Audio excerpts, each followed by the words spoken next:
Hello everyone, I am Timothy.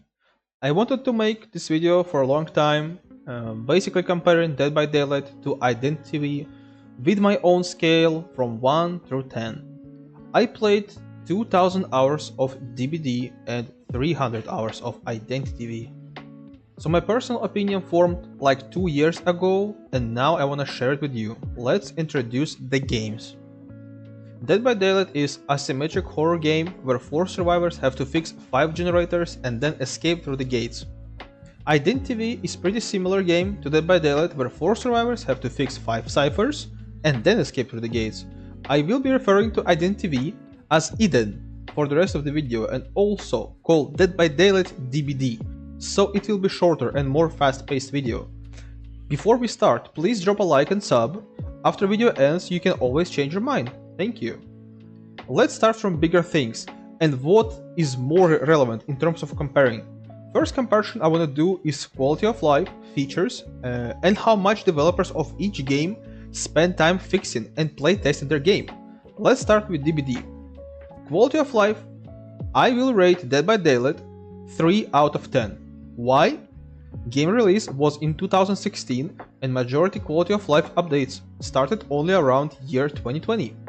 Crossplay was added in 2020. Say goodbye to have fun with your console friends. Disconnect penalty was only added in 2020, so if anything in the game goes wrong, people can just instantly leave and start a new one, creating a boring loop. One person leaves, all 3 other survivors see that and also leave, because no one wants to play without extra teammate. Endgame collapse was added in 2019. Is the feature that when gates are open, 2-minute timer starts, and after it ends, all survivors who still in the game instantly die and the game ends. So for 4 years, survivors would open the gates and not leave until they properly trolled the killer and annoyed him, or they would stealth somewhere on the map to make killers stay in the game longer and search for them. To summarize, DBD had terrible quality of life updates until year 2025, which is unacceptable for me. On the other hand, Eden, quality of life updates occur weekly, not yearly like in Dead by Daylight, but weekly. Developers care about all small annoying things, even the skins that cause small lag. Game just feels natural and well cared when it comes to quality of life. I applaud to the developer's team. Identity gets 10 out of 10 quality of life from me. Next, I really wanna rank accessibility, character unlocks, progression, etc. In DBD there is many god perks. They can turn the game around, they can make game way more fun, and sometimes they literally need it to succeed. And around 80% of them are behind paywall. You heard me right. Game that you buy in Steam cannot give you full progression without you spending more money on it and unlocking characters that have these perks, including both sides, killer and survivor. And then we have Eden, free game, which if you play a fair amount, not giving away all your free time and forgetting about touching grass, you can unlock all characters for free. In terms of raw accessibility, features for people who confuse some colors were added to both games. DBD added this feature after 5 years and Eden added them after 4 years, so they equal on that. But that paywall for DBD is just really bad thing which will never attract more younger and conservative people. So I'll rate DBD at 2 out of 10 and Eden at 9.5 out of 10. I will take half a point from Eden for the fact that it still takes some time to unlock characters. It can also be a plus for the game because you have to work for something, but it's more personal opinion. The next thing I wanna rate is graphics and how much game attracts me to play it when I look at it. In this one, DBD definitely takes the cake for me. I love the graphics, the sound design, overall look is better for me. It didn't have mobile game graphics, which is not bad, but I'm more of a PC gamer. But there was a mobile port for Dead by Daylight and to my surprise, it looked really similar to PC version. It added way more animations, way more cooler skin designs. At some point, I felt like mobile port of DBD looked better than PC. Then I googled who worked on mobile version of DBD, and it was mainly NetEase Games who made Identity V. With all this information, my final rating is DBD 9 out of 10, Eden 7 out of 10. Next thing we wanna touch is Spaghetti. I mean the game codes of both games and also updates. DBD basically have a so-called spaghetti code. When they introduce new updates, there is always something that breaks. In my memory, there was not a single update for DBD that didn't break something or even made the game unplayable. It's like a stacked playing cards on top of each other, and DBD is trying to add more cards to structure, which causes insane problems and bugs.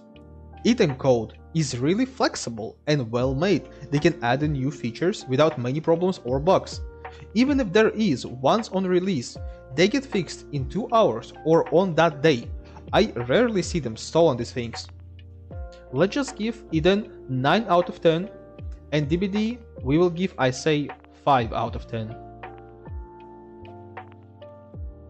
The skill competitive side.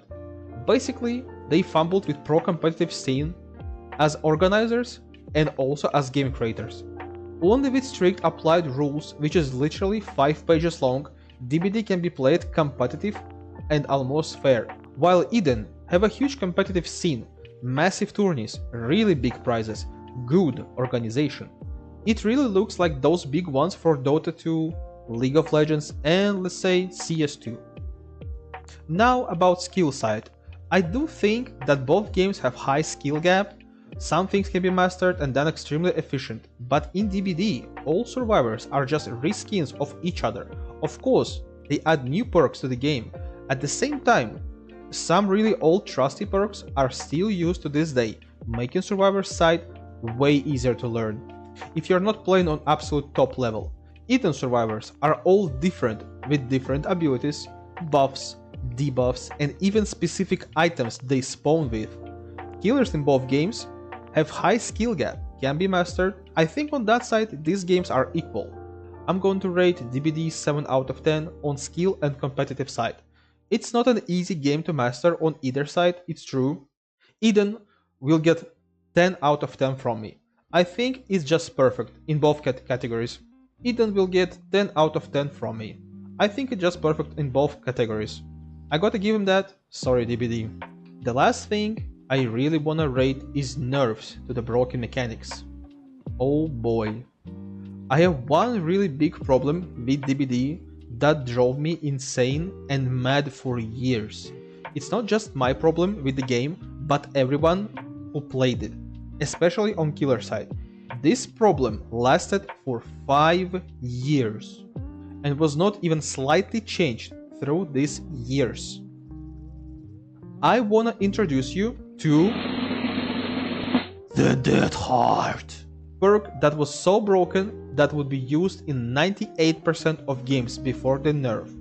This piece of shit perk would spark an insane amount of hatred, frustration, and night terrors for all community. Let me explain it shortly. Dead Heart makes your character dash in the locked straight line with increased 200% speed for 4 meters. While you're dashing, you're invincible. So when you're using it correctly, you can make it to Safe Palace or even escape through the gates. A free out of jail card perk. You could also evade killer abilities that can damage you and ignore some of them completely. The biggest problem with this perk for me is that if killer swing his weapon while you're dashing, he will miss and have a cooldown before he can attack again. It's a 1.5 second cooldown, which sounds small, but in this game it's really important. Funny enough, Eden have the same exact perk that all survivors can equip and use to this day that does the same thing, but when killer misses after this perk used, it's only a 1.2 second cooldown before next attack, which makes it way better. There is one crucial thing about it though. Hunters in Eden can attack standing in range of pallets where they cannot be stunned, so even if survivor makes it to safe pallet, killer can still swing behind that pallet and hit them. While in DBD you have to walk inside a pallet and gamble if you get hit by it or you hit them. Just this one perk sparked such a large amount of controversy and hate towards each other in DBD, and it was only fixed after staggering 5 years, like I said before.